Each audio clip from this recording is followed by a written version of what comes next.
Hi friends, প্রতিদিনের মতো আজকেরও চলে এসেছি নতুন একটি রেসিপি নিয়ে। আজকের বানাবো চিজ বল। ভীষণই সুন্দর এই রেসিপি, একদম চিজে ভরপুর। দেখেই বুঝতে পাচ্ছেন কতটা সুন্দর আর কতটা পারফেক্ট হয়েছে এটি। তো তাহলে চলুন কথা না বাড়িয়ে মূল রেসিপিতে চলে যাই। এর জন্য প্রথমেই লাগবে আলু। আমি এখানে দুটো আলুকে সেদ্ধ করে এভাবে ম্যাশ করে নিয়েছি। এখন দিয়ে দিচ্ছি এর মধ্যে হাফ কাপ ময়দা। তারপর দিয়ে দিচ্ছি 1 চামচ ভাজা জিরের গুঁড়ো। দিয়ে দেব স্বাদ অনুযায়ী লবণ। দিয়ে দেব 1 চামচ সয়া সস। সেই সঙ্গে এখানে দিয়ে দেব আমি 1 চামচ লঙ্কা গুঁড়ো। এখন এই সমস্ত উপকরণকে হাত দিয়ে খুব ভালোভাবে মিক্স করে নিচ্ছি। এখানে আমি একটা সফট ডো বানিয়ে নিয়েছি। এবার এখান থেকে অল্প অল্প করে আলুর মিক্সচার নিয়ে একটা ছোট ছোট বলের আকারে তৈরি করে নেব।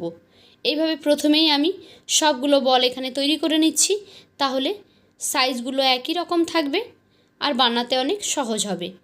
তো দেখুন সবগুলো বল আমি কেটে নিয়েছি। এখানে নিয়েছি আমি কিছুটা ব্রেড ক্রাম্বস। সেই সঙ্গে এখানকার মূল উপকরণ চিজগুলোকে আমি এখানে কিউব আকারে কেটে নিয়েছি। এখন যে আলুর বলগুলো তৈরি করেছিলাম সেখান থেকে অল্প অল্প নিয়ে আমি তার মধ্যে এই চিজের ফিলিংটা ভরে দেব। এভাবে হাত দিয়ে একটু চেপে নিচ্ছি, তারপরে মাঝখানে একটা করে চিজের টুকরো দিয়ে এভাবে আবারও গোল করে নিচ্ছি। হাত দিয়ে ভালোভাবে গোল করে নিলাম। এখন ব্রেড ক্রাম্বসে কোট করে নিলেই কিন্তু আমাদের চিজ বলটা রেডি হয়ে যাবে। ব্রেড ক্রাম্বসে আমি এখানে কোট করে নিলাম। একই রকমভাবে এখানে সবগুলো বল আমি তৈরি করে নিচ্ছি। তো সবগুলো এখানে রেডি হয়ে গেছে। এবার এগুলোকে আমরা ফ্রাই করে নেব। আমি গ্যাসে একটি কড়াই বসিয়ে দিয়েছি। কড়াইটা গরম হলে তার মধ্যে দিয়ে দিচ্ছি তেল।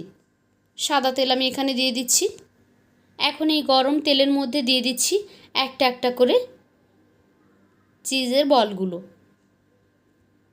যতক্ষণ না একটা সাইড ফ্রাই হয়ে যাচ্ছে ততক্ষণ নাড়াচাড়া একটু করব না, কারণ নাড়াচাড়া করতে গেলে এগুলো ভেঙে যাবে, সেই জন্য। এখন একটু ভাজা ভাজা হয়ে এলে এগুলোকে আমি নাড়াচাড়া করে দিচ্ছি। খুব সুন্দর একটা গোল্ডেন ব্রাউন কালার করে এগুলোকে ভেজে তুলে নেব। এই যে দেখুন আমার এগুলো ভাজা হয়ে গেছে, আমি তুলে নিচ্ছি।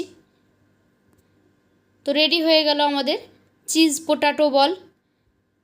কেমন লাগলো আপনাদের কাছে আজকের এই রেসিপি? যদি ভালো লেগে থাকে তাহলে লাইক, কমেন্ট অ্যান্ড শেয়ার করবেন। আর এই রকমই নিত্য নতুন রেসিপি পেতে আমার চ্যানেলটিকে সাবস্ক্রাইব করে বেল আইকনে ক্লিক করে নোটিফিকেশান অন করে দেবেন। তাহলে যখনই আমি কোনো নতুন ভিডিও আপলোড করব সেই ভিডিওর নোটিফিকেশান সবার আগে পৌঁছে যাবে আপনাদের ফোনে। তো আজকের মতো এই পর্যন্ত। ফিরে আসবো আগামীকাল নতুন একটি ভিডিও নিয়ে। ততক্ষণ সবাই ভালো থাকুন। টাটা।